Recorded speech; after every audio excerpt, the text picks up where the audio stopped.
Harriet, come on, let's go. Let's go. Okay. Go on. This is a Victorian flat over a storefront, and then this is a garage that was added probably around the same time as the buildings you're going to see in the back, right? What I love is that the zoning, you know, this was built before zoning was a big deal. So it's perfect for me, you know? I usually live upstairs. I rent out this. I got a workshop in the back. It's versatile. Okay. You know, this is like the unfinished part, you know, which as an architect I'm sort of proud of. It's like, you know, you don't have to touch everything. And you just don't have the time to. So this was a laundry, like a commercial laundry, and I think the front part of the house was like a tailor shop where they took in the laundry, and then this was actually a boiler room. And so there was a big galvanized pipe that came out and went into here and went over there, and there was like 3-phase electrical and all kinds of stuff. So I've got an image of a boiler in there that probably would have been similar to what would have been in here at the time. So this is like fireproof construction from 1916. It was this volume that everyone kept saying, what are you going to do with that place? It's so cool, you know? And then finally I was like, you know what, I'm going to make that a unit. But it was small probably, right? Like it's just what you're looking at. It's 8 feet wide by 11 feet deep. So 88 square feet. Some people would be like, oh, this is a really tiny bedroom. But you just double up on the floor space for everything and you've got plenty of room. It was like this, and it had a lower ceiling. There was a plaster ceiling that had collapsed. We framed up the ceiling like 5 feet. These 2 joists were original, and the other 2 I got off a job site from a similar time period. It could be a little bit brighter down here, but you got to work with the site. So it's super bright up in the bed loft, and this just kind of brings this shaft down. So not only do you have this raised area here, but you've got this visual up here and a decent amount of light that comes through too. The dog does not like to walk on it, but I assure you it's totally safe. And this ship's ladder is just the right amount to be able to go up and down, you know, so you can see this here, boom, boom. And then you can come down straight, you know, and there's no handrail, but there's plenty of stuff to grab onto right here, you know. What I like though is that you don't see the bed when you're down here. You don't feel like you're living in your bedroom like a studio apartment. It's like that Jenga game, or no, what is it, Tetris. And also you have separation, like if someone is upstairs reading or napping or whatever, you can be down here puttering. You're not in the same room, even though you're in the same volume. And I play around with these things to see what's the least amount of space you can take up and still actually, you know, not feel like you're climbing a ladder all the time.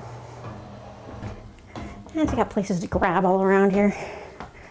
And then what's nice too is that when you stand right here, you're under the skylight. So you don't have to like crouch to get into bed. It's like a regular height, and you know, even though the ceiling is lower. Even tall guys don't feel super cramped in here. I think if you got 2 basketball players, it might be too much. So you can sit right down on the bed, take off your shoes, or do whatever you want to do. And when you get up to go to the bathroom in the middle of the night, it's very comfortable. The bed's just right here. I mean, you just continue the stair thing. Right into it, yeah. So Yeah. it's just like all these different levels, and there's pockets in. It's a full queen size bed. The cool thing I think is that it's got this headboard all around, which is very comfortable. It's at a nice slope, but it's tons of extra storage. Like winter clothes, or sorry, it's not super pretty in there. But so anyways, you got artwork, you got tons of storage. That's the thing that makes places feel small. So you can kind of hang out with a couple people in the newspaper and do your thing. And you know, Jim had a TV set up here. The kids would play video games. You can store things on there. You can actually store quite a few books on there. Then you got like these kind of built-in night tables and lights. You've got a really comfortable setup, plenty of light. You can open a window right by your head. It's like so cozy sleeping in here. It's unbelievable. I feel like it has more amenities than most people's bedrooms do. You know, people suffer with like a mattress on a frame. So it's very like comfortable. Mm-hmm. And then you get this kind of mystery glow if someone's in the bathroom. And the other direction is that in the morning you get a lot of light into this little landlocked bathroom. Oh, bathroom. Yeah, I know. Well, we can only go in one at a time. Actually, you could get 3 people in here. This is pretty hilarious. It's just a wet room. And so I've got a compact Duravit toilet, which is totally spacious. The door is shut. You've got tons of room. It's like you're never doing everything at once. The highest point is where you take the shower. And this is just a shower valve, but it turns from shower to tub. And instead of a tub, I've just got this like modified sort of sink thing going on here, you know, which is awesome. So, and here's your soap coming out the side. So no mess, no fuss, you know. You can go to the bathroom and you can, like, you know, use this. You can't turn it on too high or it starts to go crazy, but you know, everything you need. And then just little things like this becomes a shelf. You got your shampoo and your hoo-ha right here. So it's like a niche, I guess. So here's your mirror, you know, and you get some pretty good light in here. This is deep, taking advantage of the setback. You can see there's the 6, there's the 12. So you could put a ton of toiletries in here, you know, and not have junk out all the time is kind of the MO. Like, you got to give some people a place to put it. And then these things are, I made as well, right? And they just hook on, so you can have you can have a washcloth on the inside, you can have a towel on the outside. And so when you're done with your shower, you just open it up and you take your towel off and you dry off right here, you know, in the same spot. So you're not prancing around with wet feet. It works out quite nice. And then you've got this dressing platform right here. So you're finished with your bath, and then you can, you know, get your socks and underwear and all your other stuff out. This is hanging space, but I'm not using it as such because I don't have any fancy clothes. For most people, this would work, you know? Not if you had, like, you know, gala dresses and things, but you cannot design for everybody. And I always say, like, I would never buy or make a place that I wouldn't live in. So I was like, I'm gonna make this like it's sort of like, you know, the bachelorette pad. So stuff like this was great to be able to go up and down the shop right here, just to be able to fit this railing exactly to the conditions here. And that's another thing I think that makes small spaces cool, just like customize them, you know? And because you could do most of it yourself, you just sort of, right? Yeah, I know. It's like, how much did you spend on this? I'm like, I have no idea.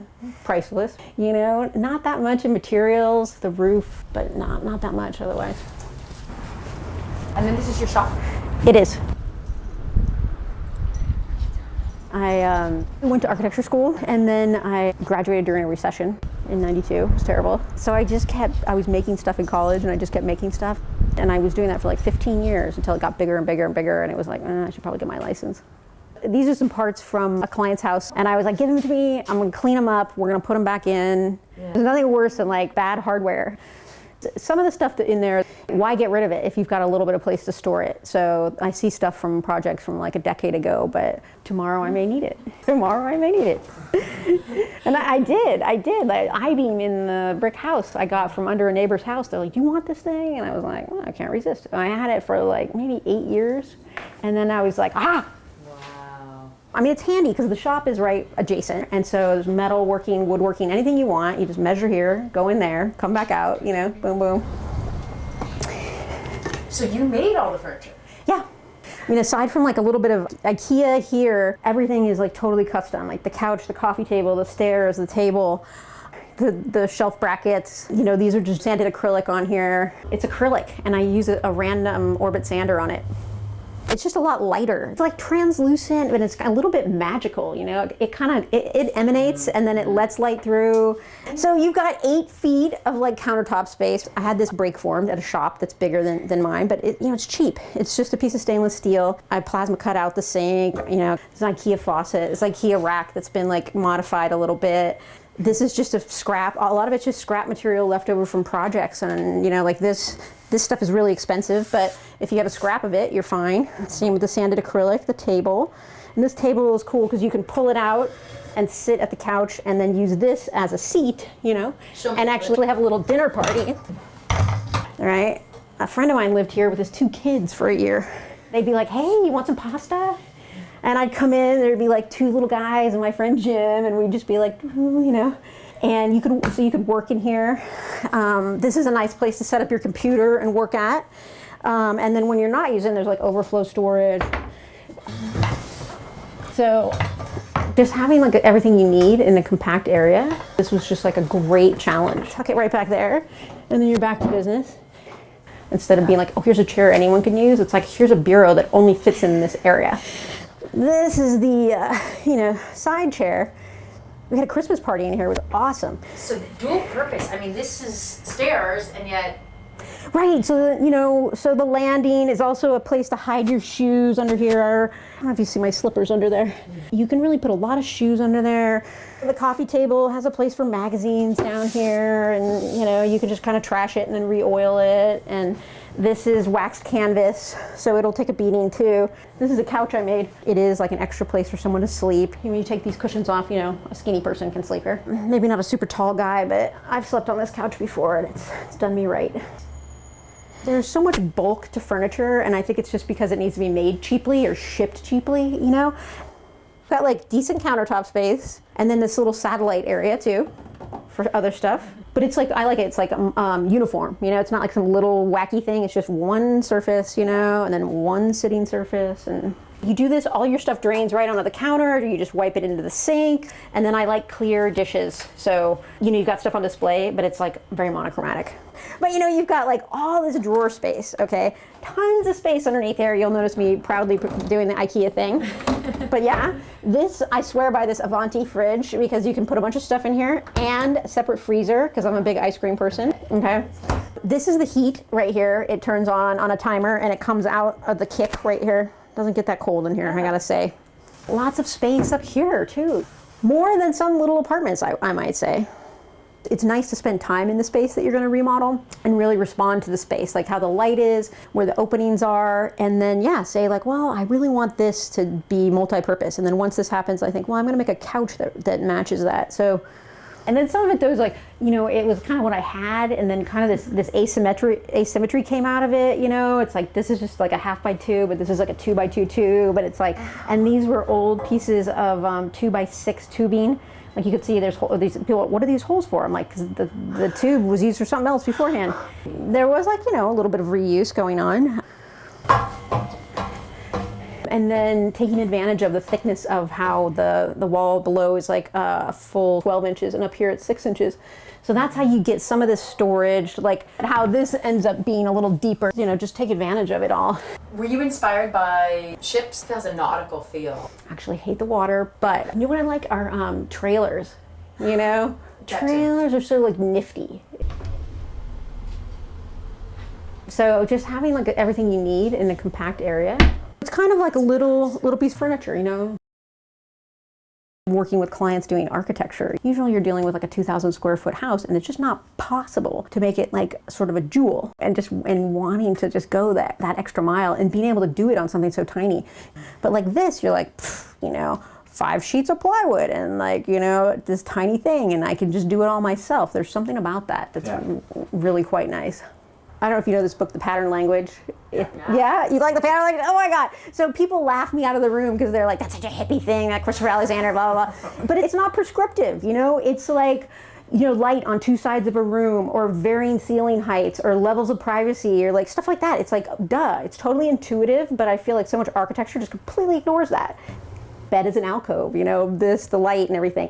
And I get excited because I'm like, it works like they said it would work. Sometimes you get inside of a smaller space and you have the feeling people who designed it weren't inside. Yeah, even in like maybe the 20s and 30s, they had tract homes, but they were done by a builder, like maybe a local builder. And then it got bigger and bigger, so you've got people not building for people per se, or not making a community, but just like building to sell. And they're like, well, you know what? The sheetrock comes in 4x8 pieces. This was just like a great 3-dimensional challenge,